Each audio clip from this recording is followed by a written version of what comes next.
Bienvenue mesdames et messieurs dans Politicia, votre rendez-vous politique lorsque cet après-midi du 15 octobre 1987, Thomas Sankara est assassiné sauvagement. C'est tout un continent qui fut plongé dans la tristesse et la désolation. Mais 30 ans après sa disparition, que reste-t-il de l'homme? Qu'en est-il de son rêve d'une Afrique indépendante? Pour en parler, j'ai le plaisir et l'honneur de recevoir deux panafricanistes et pas des moindres, Tikenja Fakoly, on vous surnomme le lion depuis 2000, je dirais même depuis 1996, vos albums successifs sont un peu comme des revues politiques. Vous êtes artiste, vous êtes auteur, compositeur, interprète. Depuis 2000, vous menez un combat politique. Vous avez un rêve, le rêve d'une Afrique unie et vous proposez une méthode, l'éducation de masse. Merci Tikenja Fakoly d'avoir accepté notre invitation pour commémorer Thomas Sankara. Bonjour. D'un panafricaniste à un autre, Kémy Séba, vous êtes le président de l'ONG Urgence Panafricaniste. Vous avez plusieurs combats, mais celui qu'on vous connaît le plus est votre engagement farouche, sans faille, contre le franc CFA. Le franc que vous considérez comme la monnaie de la servitude. Vous êtes contre tout impérialisme et vous vous battez pour la dignité de l'Afrique. Vous vous battez pour que l'Afrique soit respectée et écoutée. Merci d'avoir accepté notre invitation pour célébrer l'aîné Thomas Sankara. C'est moi qui vous remercie, mon frère. Il n'avait peur de rien, pas même de la mort. Il rêvait d'une Afrique totalement décolonisée, une Afrique autonome. Seulement voilà, à 37 ans, le jeune capitaine Sankara fut assassiné, sacrifié sur l'autel de son idéal. Mais que retenir de son combat? Que reste-t-il de l'homme? Avant d'en parler avec mes invités, mesdames et messieurs, je vous propose de suivre ce sujet de la rédaction signé Graziella Chakunte. Nous voilà nous connaissons un dilemme.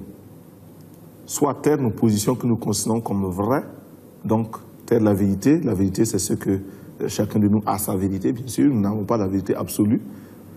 Donc, consciemment mentir pour bénéficier des grâces de ceux qui peuvent nous aider ou de nos partenaires qui sont délicats et puissants.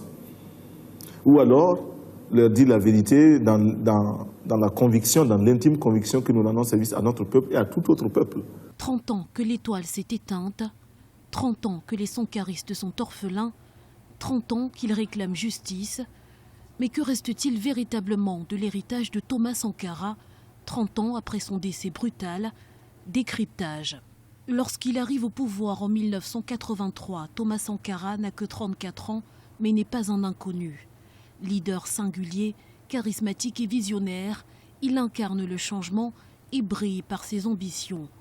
Le 4 août 1984, au premier anniversaire de la Révolution, il change le nom de son pays Haute-Volta, hérité de la colonisation en Burkina Faso, pays des hommes intègres.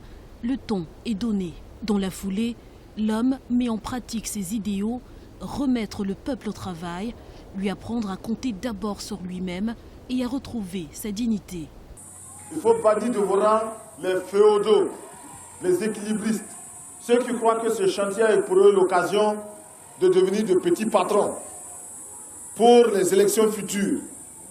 Tous ces gens, tout cela, il faut les mettre de côté. Il faut bannir de vos rangs les maris qui n'autorisent pas leurs femmes à aller sur les chantiers. Camarades, les mauvais maris, les paresseux, les voleurs. Des idéaux qui trouvent aussitôt un écho favorable sur l'ensemble du continent. De Dakar à Conakry, de Cotonou à Libreville, les mots de Sankara résonnent comme des slogans dans les capitales africaines. Le capitaine burkinabé devient Captain Africa. On nous demande aujourd'hui d'être complices de la recherche d'un équilibre. Équilibre en faveur des tenants du pouvoir financier, équilibre au détriment de nos masses populaires. Non, nous ne pouvons pas être complices. Non, nous ne pouvons pas accompagner ceux qui sucent le sang de nos peuples et qui vivent la sueur de nos peuples. Nous ne pouvons pas les accompagner dans leur démarche assassine. Mais l'homme dérange bien plus et plus loin qu'il imaginait. Débute alors le temps des soupçons. Avec lui, il n'est pas facile de dormir en paix. Il ne vous laisse pas la conscience tranquille. Et je trouve que dans un certain nombre de ses jugements, il a le tranchant d'une belle jeunesse et le mérite d'un chef d'État totalement dévoué à son peuple. Et moi, j'admire ses qualités qui sont grandes, mais il tranche trop aussi. Il va plus loin qu'il ne faut, à mon avis. Hein. Et c'est de son entourage proche, très proche, que serait venu le coup fatal. L'après-midi du 15 octobre 1987, Thomas Sankara tombe sous les balles d'un commando.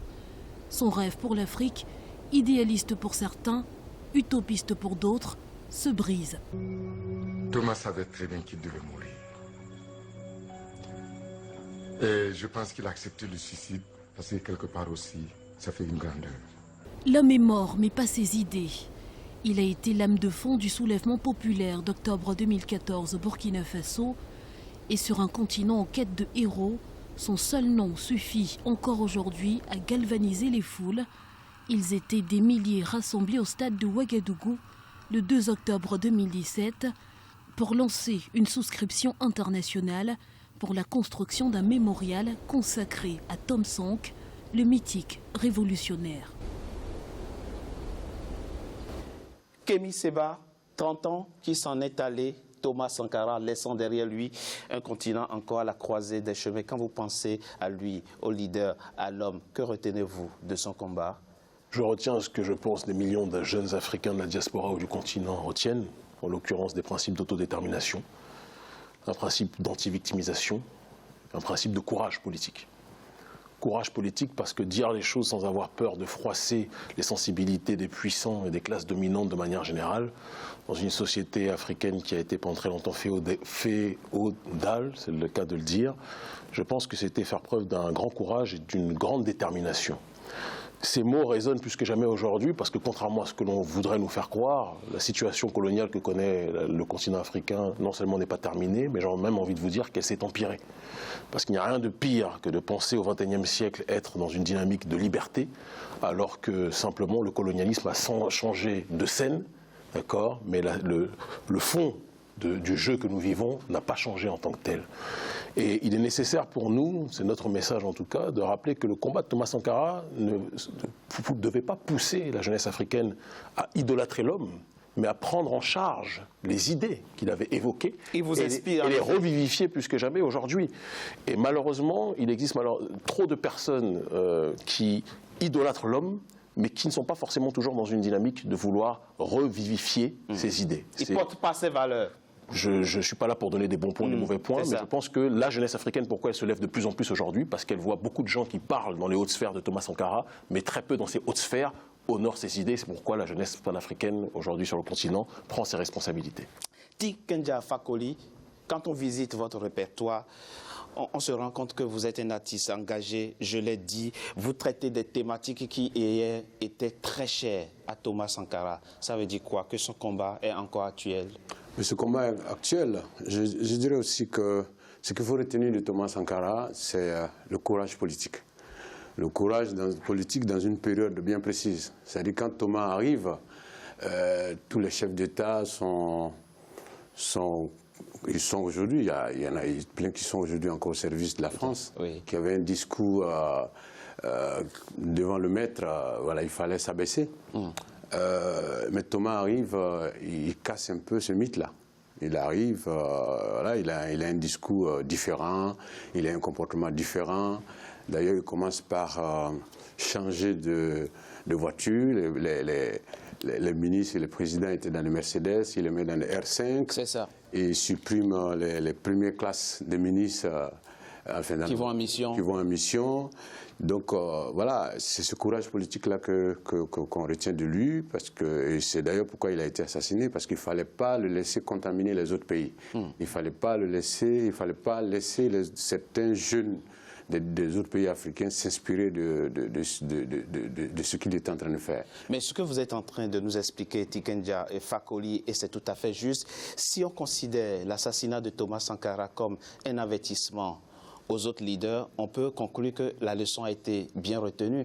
Ils ont peur d'être assassinés eux aussi. Je pense que c'était ça l'objectif, mais je pense que notre génération n'a pas peur. D'accord. Aujourd'hui, notre génération n'a pas peur, elle sait qu'elle a des atouts que nos parents n'avaient pas. Nous avons les médias même créés par les pays de l'Occident, nous avons les réseaux sociaux. Donc il y a des choses qui se faisaient avant en cachette qu'on ne peut plus cacher aujourd'hui.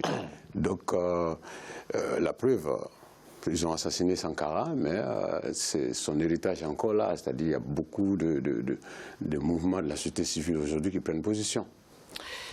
Kémy Séba, on le voit, il y a aujourd'hui effectivement une jeunesse dynamique sur le continent, une société civile sur le continent qui porte certains combats, mais les résultats tardent à venir parce que les pouvoirs de décision sont dans les mains de nos leaders qui, comme le dit Tiken Jah Fakoly, malheureusement et souvent font le jeu du colonisateur d'hier. Je crois qu'il y a une transformation de la scène politique, une mutation de cette scène politique-là. Il est vrai que pendant de nombreuses années, depuis la période des indépendances, le pouvoir était incrusté dans les mains, plus que jamais, du système électoraliste, du système étatique, de manière générale. Ce n'est plus le cas aujourd'hui. Mais il y a une transfiguration, je le pense véritablement, une transmutation. Les chefs d'État aujourd'hui, c'est comme le sommet d'une pyramide. Tant que ceux qui soutiennent ce sommet de la pyramide, en l'occurrence le peuple, la base, soit par l'inertie, soit par un refus de s'engager politiquement, soit par un refus de jouer son rôle, d'accomplir sa mission, tant que ces derniers soutiennent le sommet reste en haut et continue à trôner, à tricher et à frauder comme ils le font depuis très longtemps. Mais dès lors que la population prend ses responsabilités et se dit que ce qui est le sommet de la pyramide, nous ne pouvons plus le soutenir, elle décide de bouger. Le sommet de la pyramide tombe par terre et devient un vulgaire caillou. Ce que je veux dire, c'est qu'on a des exemples multiples. Ces dernières années, on a pris l'exemple du Burkina Faso récemment. Il y a une révolution civique citoyenne extraordinaire qui a été effectuée. On peut toujours discuter des détails, du format ou autre, mais il y a eu un courage politique qui justement émane, qui s'inspire de la démarche de Thomas Sankara. Et c'est ce qui a fait que celui qui se croyait indétrônable, finalement, aujourd'hui a dû fuir dans un autre pays. On espère que lui aussi aura l'occasion d'être à la CPI, parce qu'il n'est pas normal qu'on ait des Laurent Gbagbo qui soient à la CPI. Que Ouattara soit là où il est aujourd'hui et que des personnes qui ont contribué à son assassinat puissent se réfugier tranquillement en Côte d'Ivoire. Tiken Jah Fakoly, je vous vois porter un t-shirt Africa Must Be Unite. Vous défendez l'unité du continent. Est-ce que vous partagez aujourd'hui le sentiment que l'Afrique est orphelin de leaders? Hier, on avait Thomas Sankara, Kwame Nkrumah, Cabral, Sélassié, tout ça, on avait hier. Aujourd'hui, on a l'impression qu'il n'y a plus de leaders charismatiques, transnationaux, qui portent un rêve africain. Et le travail revient finalement à vous, à des artistes comme vous et à des activistes comme Kémy Séba. Comment vivez-vous ce rôle qui vous tombe dessus et qui devrait normalement être porté par des leaders que nous n'avons plus? Je pense effectivement qu'il n'y a pas de leaders comme aujourd'hui, comme les Thomas Sankara, comme les Kwame Nkrumah. Voilà, qu'aujourd'hui, on n'a pas le choix que de mener ce combat-là. C'est très important parce que voilà, l'Afrique, c'est le continent de l'avenir. L'Afrique, c'est le continent où tout reste à faire. Et je pense que si des gens ne prennent pas position, on va continuer dans la servitude, on va continuer dans ce qui se passe en ce moment. Et ça doit venir de la base, comme dit Kémy Séba, ça doit venir des jeunes. C'est très important. Je pense que c'est la population qui va changer les choses. C'est pourquoi moi je mets l'accent sur l'éducation. Quand la majorité des Africains se rallient et crient, ça va changer beaucoup de choses. C'est le peuple qui peut changer les choses aujourd'hui. Quand il y a des décisions qui sont prises par les dirigeants, si les populations ne sont pas d'accord, il faut organiser des grandes manifestations pour pouvoir s'exprimer. Mais si elles sont réprimées, je pense que que ce soit en Afrique du Sud ou aux États-Unis, pendant la ségrégation et pendant l'apartheid, les gens ont pris des risques. Il y a eu des sacrifices. C'est dommage de le dire, mais je pense qu'on il faut accepter le sacrifice. On ne gagnera pas ce paradis dont on rêve sans faire des sacrifices. Il faut des sacrifices. Absolument. Kémy Séba, il y en a qui disent Thomas Sankara est mort pour rien. Quand on en juge par les 30 ans qui ont qui ont succédé à sa mort, il serait mort pour rien. Que pensez-vous, que répondez-vous à ceux-là? Moi, je pense qu'à un moment, il faut qu'on arrête de se focaliser sur les fatalistes, sur les afro-pessimistes, sur les personnes qui ne veulent pas croire en l'Afrique. Oui. Il y a toute une tendance sur ce continent qui non seulement y croit, mais est prête à risquer sa vie pour cette dernière.